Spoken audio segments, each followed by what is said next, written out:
Hey everyone, welcome back to another exciting episode where we explore timeless tales through the magic of Pixar 3D. Today we're diving into one of the most iconic stories ever told, Adam and Eve and the Forbidden Fruit. This story has been passed down through generations and holds a special place in many cultures and religions.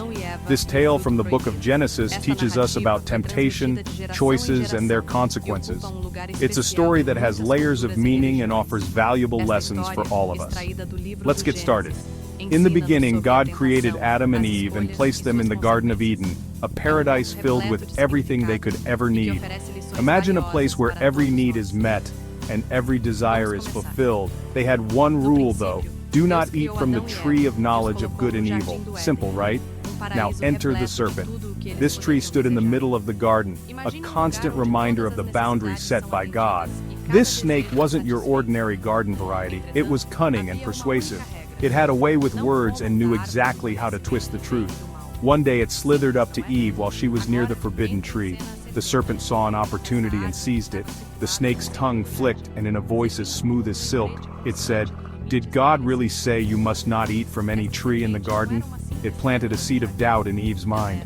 Eve replied, "We may eat fruit from the trees in the garden, but God did say, you must not eat fruit from the tree in the middle of the garden, and you must not touch it, or you will die." She was clear about the command, but the serpent's words lingered. The serpent smirked and said, "You will not certainly die." It was confident and convincing, making Eve question what she knew.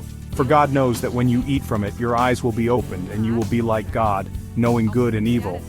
The serpent promised wisdom and enlightenment, something that sounded incredibly appealing. Eve looked at the fruit. It was appealing, and the idea of gaining wisdom was tempting. She could almost feel the knowledge it promised. It was appealing, and the idea of gaining wisdom was tempting. She pondered over the serpent's words and the potential that lay within the fruit. She reached out, plucked the fruit, and took a bite. In that moment, everything changed.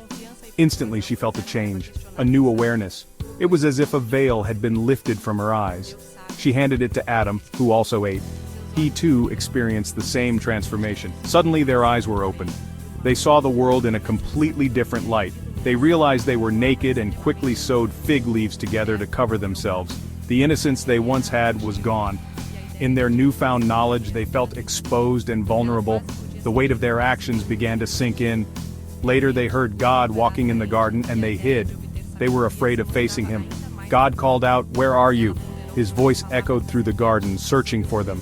Adam replied, "I heard you in the garden and I was afraid because I was naked, so I hid." His voice trembled with fear and guilt.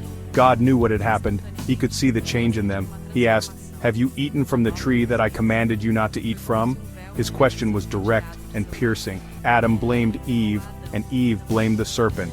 The blame game began, but it didn't change the outcome. As a result, they were banished from Eden, and life for humanity changed forever. The paradise they once knew was lost. The story of Adam and Eve reminds us of the power of choices and the consequences that follow. It's a powerful reminder of the impact of our decisions. It's a tale that resonates even today. We all face temptations and must make choices that shape our lives.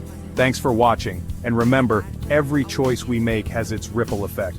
Each decision, big or small, can change the course of our lives. Stay tuned for more inspiring stories. See you next time. Until then, keep making wise choices. Adão respondeu: "Ouvi-te no jardim, e fiquei com medo, pois estava nu. Por isso me escondi." Sua voz tremia de medo e culpa. Deus já sabia o que havia acontecido. Ele percebia a mudança neles. Então ele perguntou: "Vocês comeram do fruto da árvore de que eu vos ordenei que não comessem?" Sua pergunta foi direta e incisiva. Adão culpou Eva, e Eva, por sua vez, culpou a serpente. O jogo de acusações teve início, mas não alterou o desfecho.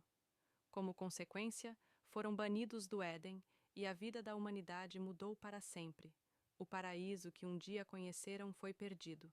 A história de Adão e Eva nos recorda o poder das escolhas e as consequências que delas decorrem. É um lembrete poderoso do impacto que nossas decisões podem ter. Este é um conto que ressoa até os dias de hoje. Todos nós enfrentamos tentações e devemos fazer escolhas que moldam nossas vidas. Agradecemos por assistir e lembrem-se, cada escolha que fazemos gera um efeito dominó. Cada decisão, por menor que seja, pode mudar o rumo de nossas vidas. Fiquem atentos para mais histórias inspiradoras. Siga a página Divina Narrativa. Até a próxima. Enquanto isso, continuem fazendo escolhas sábias.